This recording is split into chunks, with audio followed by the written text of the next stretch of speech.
gitu kan. Ya. Jadi kadang-kadang dapat, kadang-kadang ya kayak ini, putus nyambung gitu kan. Jadi sebabnya apa saya tidak tahu.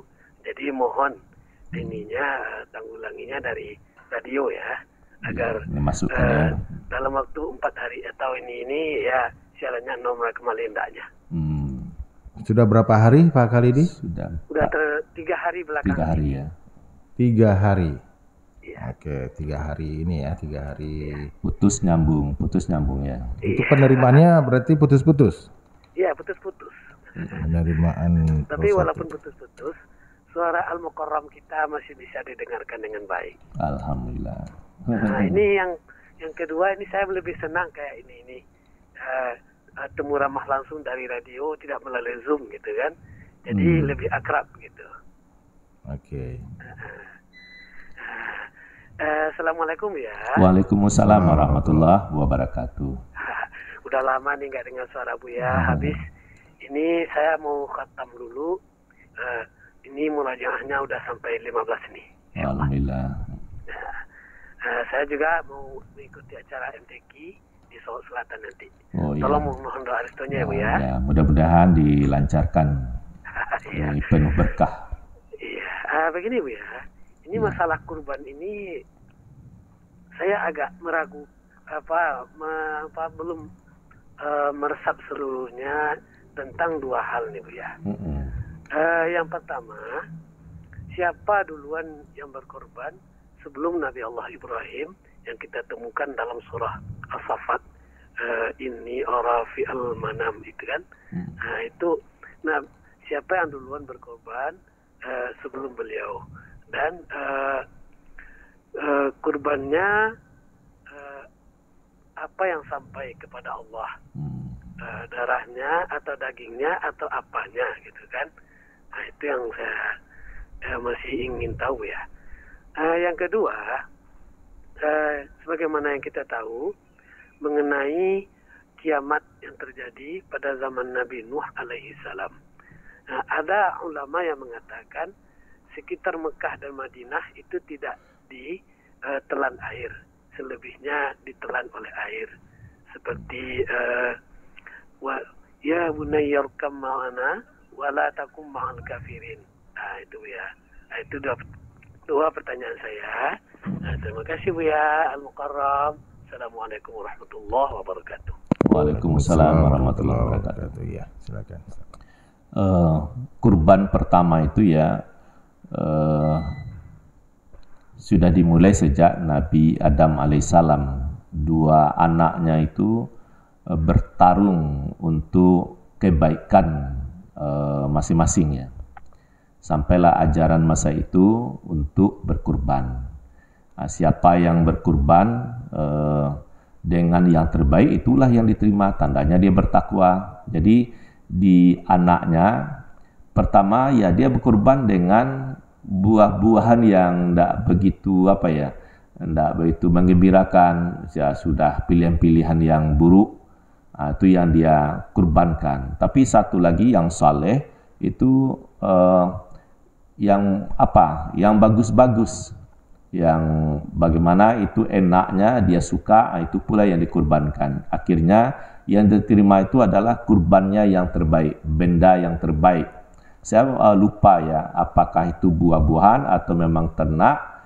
Pokoknya yang dimiliki, yang dikurban itu dia dicintai, disukai, bukan sisa-sisa yang tidak elok, yang tidak baik. Jadi dikurbankan itu yang terbaik. Itu yang diterima, sehingga kan ada kebencian dan sampailah orang bersaudara ini salah satunya dibunuh. Itu salah satu contoh. Tapi bagaimana nabi-nabi berikutnya amalan kurbannya saya tidak tahu. Tapi yang jelas masa Nabi Ibrahim kan dia yang mengorbankan anaknya. Betapa jernihnya hati Ibrahim, patuhnya pada Allah, baru jumpa dengan anaknya, katakanlah barang beberapa jam, disuruh pula menyembelih. Karena disembelih itu berdasarkan wahyu, tidak bisa ditawar-tawar. Nah, karena anaknya ini ya turunan orang baik, turunan Nabi, juga dididik oleh ibunya Siti Hajar, Karena Siti Hajar kan bermuatan akidah yang luar biasa. Apa jawaban Ismail? Silakan ayahku, kira-kira begitu ya. Insya-Allah engkau mendapati aku sabar dalam hal ini. Lalu tidak ada keraguan, benar-benar mau disembelih, Allah ya stop, atau diganti dengan seekor kibas. Begitu pengorbanan. Kemudian yang kedua tadi apa sentuhannya tadi itu? Yang kedua tadi Pak Khalidi. Ya, lupa tadi ya, saya enggak catat tadi. Ya. Bisa kita nanti kalau teringat baru dia ya. dijawab. Baik, kita ke WhatsApp dari Bu N di Padang. Assalamualaikum Pak Ustadz. Saya ingin bertanya, bagaimana kalau dalam satu rumah ada perbedaan sholat Id? Apakah dosa yang tidak ikut suami? Kebetulan saya Aisyah otomatis Muhammadiyah. Terima kasih. Jadi merasa kurang nyaman. Mohon penjelasannya Pak Ustadz. Ya, pertama cintailah suami, anak, sayangi semata-mata karena Allah. Kalau itu sudah dari hati, insya Allah rahmat turun, bangun komunikasi, dan misalnya suami kalau memang ada berbeda pendapat, bisa saja dengan mertua atau tetangga, orang kan juga sudah paham. Kalau Muhammadiyah kan itu berusaha melalui pendidikan, melalui kesehatan, melalui panti asuhan, dan seterusnya, menghadirkan yang terbaik untuk warga. Begitu juga soal ibadah.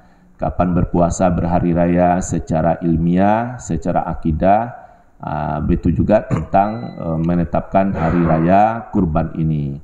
Saya kira bangun saja komunikasi dengan baik. Insya Allah jangan lupa baca doa Rabbishrahli sadri wa yassirli amri wahlul 'uqdatam min lisani yafqahu qauli. Ya Allah, lapangkanlah dadaku. Memang tidak mudah tuh ya menghadapi suami dengan berbeda pendapat. Baca doa ini, lapangkan dadaku, mudahkan urusanku, hindarkanlah kekakuan dari lidahku, agar mereka mengerti perkataanku. Yafqahu qauli, agar mereka mengerti perkataanku. Maksudnya suara hati itu kiranya nyambung dengan izin Allah. Saya yakin tidak akan ada pertengkaran, tidak ada soal enak dan tidak enak, karena ini adalah ibadah. Tapi bangun saja komunikasi dengan baik.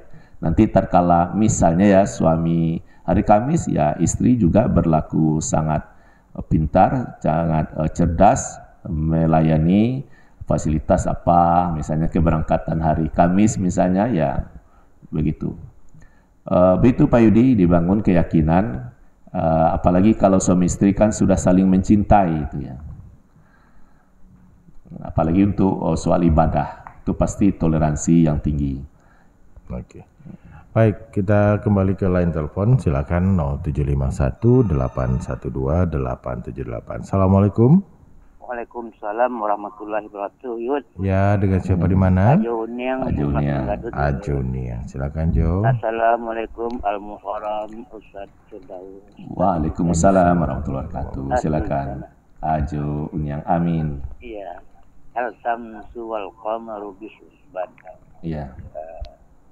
Yang betul itu kan cuma satu. Benar, iya.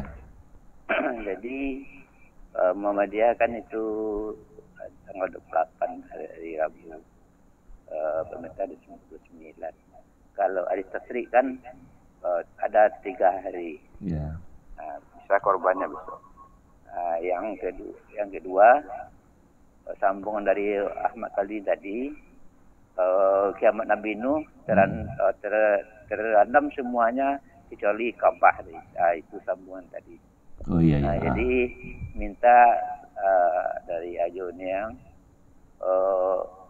kan kita bisa memilih 28 atau 29.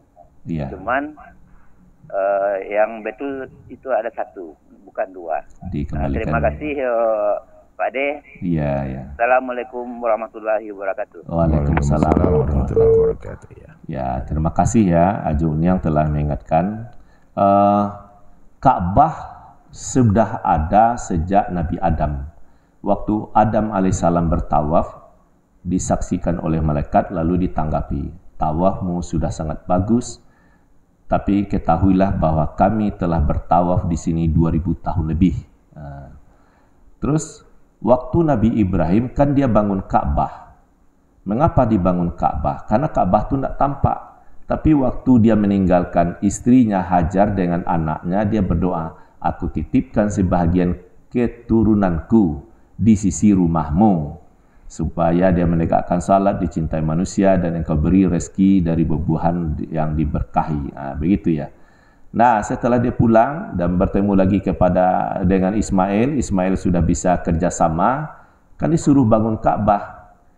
Kenapa disuruh bangun Ka'bah? Karena Ka'bah itu ada di sana. Lalu bagaimana? Ya disingkirkanlah tanah-tanahnya itu, akhirnya bertemu pondasinya, lalu dinaikkan pondasi Ka'bah yang sudah tertimbun itu. Jadi kalau begitu, Ka'bah yang sudah ada di Makkah itu tertimbun masa Nabi Nuh tersebut. Jadi saya pun tentu harus mendapatkan referensi lah. Semuanya terendam kecuali Makkah. Tentu perlu juga ada referensi, karena saya tidak ahli sejarah, paling tidak adalah bacaan yang ilmiah yang mengantarkan begitu. Tapi informasi dari Buya Khalidi tadi menarik sesungguhnya. Atau memang ada isyarat dalam Al-Quran tentang Ka'bah ini dia tidak tertimbun. Tapi buktinya itu, pondasinya yang dinaikkan oleh Nabi Ibrahim. Berarti Ka'bahnya ada tapi tertimbun, maka itu yang dinaikkan oleh Nabi Ibrahim dibangun. Dan kemudian hari pada usia Muhammad SAW berumur 35 tahun, Ka'bah rusak berat, itu juga direnovasi. Itu ceritanya. Jadi saya belum bisa jawab bagaimana Ka'bah itu pernah tertimbun di zaman sebelum Nabi Ibrahim. Berarti kalau begitu juga kiamatnya atau banjir besarnya waktu itu berakibat juga di sana. Memang tentang Ka'bah ini ada pendapat, Ka'bah diangkat, diterbangkan ke surga. Tapi itu kan perkiraan-perkiraan.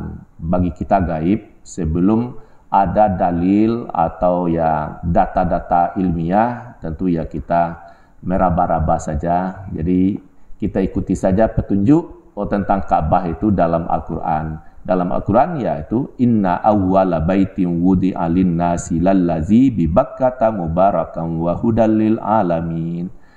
Rumah ibadah yang pertama kali dibangun adalah Ka'bah di Makkah yang diberkahi dan menjadi petunjuk seluruh alam, hudal lil alamin.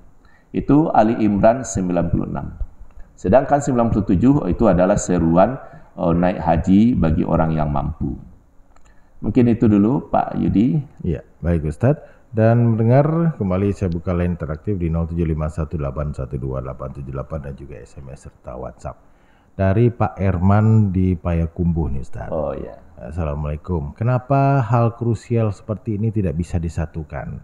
Sebab rakyat kecil hal yang sepele ini atau perbedaan sangat berarti bagi umat muslim. Namanya saja hari raya. Padahal di zaman dulu gemanya satu saja. Terima kasih dari Pak Herman di Payakumbuh. Ya ini pertanyaan yang cerdas juga maksud saya. Tapi itulah memang membangun peradaban tidak mudah. Perbedaan-perbedaan ini kan sudah ada juga sejak dahulu. Tapi paling tidak dengan kemajuan ilmu pengetahuan mestinya sudah tidak ada perbedaan. Idealnya kan begitu. Saya juga menarik ya waktu menetapkan Idul Fitri yang lalu, Buya kita, Gubernur Sumatera Barat, Buya Mahir Ansarullah, kan hari Kamis terakhir ibadah puasa kan terjadi gerhana matahari. Gerhana matahari itu kan bersatunya bumi, bulan, matahari, benda langit ya. Matahari dan bumi itu kan disebut benda langit. Jadi sambil senyum beliau mengatakan, benda langit saja bisa bersatu, mengapa kita di bumi tidak? Itu ya. Sebab apa itu gerhana matahari itu sebenarnya memberi isyarat bahwa besoknya adalah tanggal baru. Hari Jumatnya itu kan Idul Fitri, tanggal baru Syawal. Tapi kan pemerintah menetapkan hari Sabtu.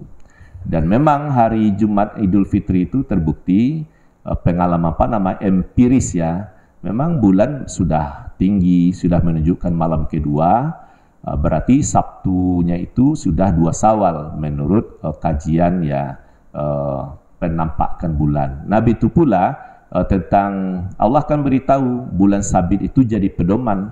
Nah, di Arab Saudi sudah tampak bulan itu. Mengapa bisa tampak? Dia negeri itu di subtropis, mudah melihat hilal. Kita di Indonesia sulit melihat hilal. Kalau sulit dilihat, sebenarnya ada kemudahan dilihat dengan ilmu pengetahuan. Dia sebenarnya sudah ada, tapi hambatan awan, kabut ya, itu sangat tinggi di Indonesia. Jangankan mendekati 2 derajat, 8 derajat saja dari 20 tahun lebih pengalaman saya belum bisa melihat hilal. Begitu sulitnya. Jadi kalau kita di Indonesia ini, kalau ingin melihat hilal harus tampak, lihatlah malam kedua, itu logikanya. Tapi ini harus dibangun terus, nanti sampai ada titik temu, baik dari pemerintah, seluruh ormas, dan seluruh idealnya 1 tanggal, 1 hari untuk 1 bumi ini. Seperti bagaimana 1 Januari untuk seluruh dunia, 1 Muharram untuk seluruh dunia. Begitu pula 10 Zulhijjah sebenarnya sudah bisa untuk seluruh dunia, akan ditandai dengan wukuf di Arafah gitu ya. Sama-sama berniat kita, moga-moga titik temu ini ya dalam waktu dekat benar-benar terwujud sehingga tidak ada perbedaan. Iya, baik. Terima kasih, dan kita kembali ke WhatsApp dari Pak Irdam Salim. Oh, Irdam Salim. Oh ya, ini ya bagus ini. Pendengar setia. Iya. Assalamualaikum Ustaz, saya mau bertanya, apakah hukumnya melaksanakan puasa sunat yang tidak bersamaan dengan wukuf haji di Arafah? Terima kasih. Nah, puasa tidak bersama dengan wukuf di Arafah bisa dimaklumi. Pertama, puasa itu disebabkan karena tanggal 9. Terus agenda haji tanggal 9 itu adalah wukuf, sehingga terkenal puasa Arafah. Sebenarnya bukan puasa karena orang wukuf di Arafah, tapi karena tanggal 9. Rasulullah sudah terbiasa puasa tanggal 9 Zulhijjah. Tapi tatkala Nabi naik haji, menunaikan ibadah haji pertama dan terakhir, waktu dia wukuf, diantarkan susu untuk dinikmati, ya Nabi minum. Berarti orang diambil pelajaran, orang yang sedang wukuf di Arafah tidak berpuasa. Sedangkan sekalipun dia di Masjidil Haram, di Madinah, kan tidak menunaikan ibadah haji, dia adalah berpuasa. Begitu juga kita Indonesia. Jadi puasa itu karena tanggal 9 Zulhijjah. Kembali, masing-masing kalau Indonesia kapan 9 Zulhijjahnya? Tentu di sini. Makanya pemerintah tanggal 9 Zulhijjahnya itu ada hari Rabu. Saat orang menunaikan ibadah salat Idul Adha. Karena itu hitungan tanggal 9 dari pemerintah. Karena tanggal 1-nya itu hari Selasa tanggal 20, hari Selasa yang lalu ya, yang barusan ini. Kalau Muhammadiyah tanggal 1-nya itu hari Senin tanggal 19. Jadi bisa saja ini terjadi perbedaan. Berarti berbeda itu, orang kan wukuf di Arafah mestinya kan sama-sama itu. Inilah yang belum satu. Memang saya menumpang kepada pendapat Profesor Amir Sarifuddin. Ya, kalau kualitasnya itu kalau tidak internasional, paling tidak ASEAN lah ya, itu bagus. Beliau sekarang masih hidup, 2 periode MUI Sumbar dan pernah rektor di UIN, di YAIN ini ya. Itu cara berpikirnya bagus. Saya sudah dengar pernah di Payakumbuh, di kampus, dalam kuliah, dan di rumahnya, kan dia pembimbing disertasi saya.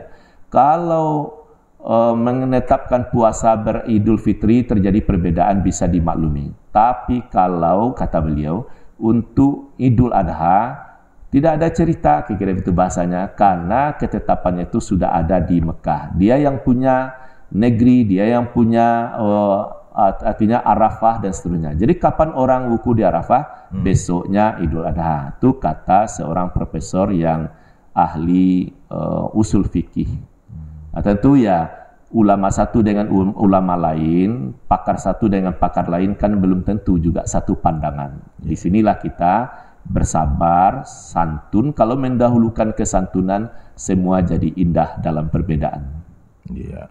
Baik, pukul 5:53 waktu Indonesia Barat. Sebelum kita akhiri Mutiara Pagi, kesimpulan yang bisa diambil dari topik kita pada pagi hari ini, Ustaz, silakan. Baik.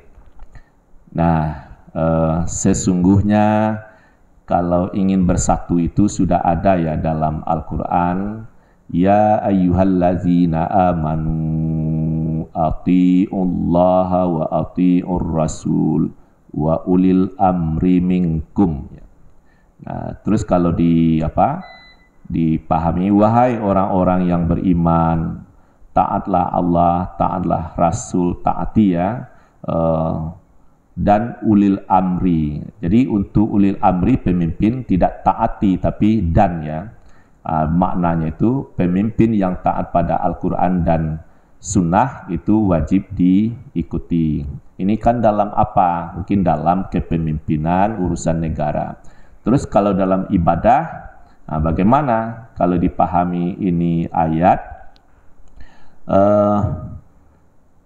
Ya di antara pemimpinmu. Terus kemudian jika kamu berbeda pendapat tentang sesuatu, maka kembalilah kepada Allah atau Al-Quran dan sunnahnya. Jika kamu beriman kepada Allah dan hari kemudian. Demikian Allah menetapkan ya. Nah semuanya juga kembali kepada Al-Quran dan sunnah. Seperti hilal menjadi pedoman. Sudah dihitung dengan data-data ilmiah. Ternyata 10 Zulhijjah itu bisa diketahui. Terus setelah dilakukan pula ru'yatul hilal, hilalnya tidak tampak, lalu ditetapkan pula hitungan menurut kesepakatan di Indonesia ini 4 kementerian ya, 4 menteri yang disebut dengan MABIM, Menteri-Menteri Agama Malaysia, Singapura, Brunei, Indonesia. Nah, itu. Jadi dalam hal ini kita membangun kesantunan dengan cerdas, semua jadi bagus. Saya kira begitu dulu. Baik. Terima kasih Ustaz Firdaus atas uraian dan juga tanggapan kepada pendengar kita pada kesempatan pagi hari ini dan pendengar.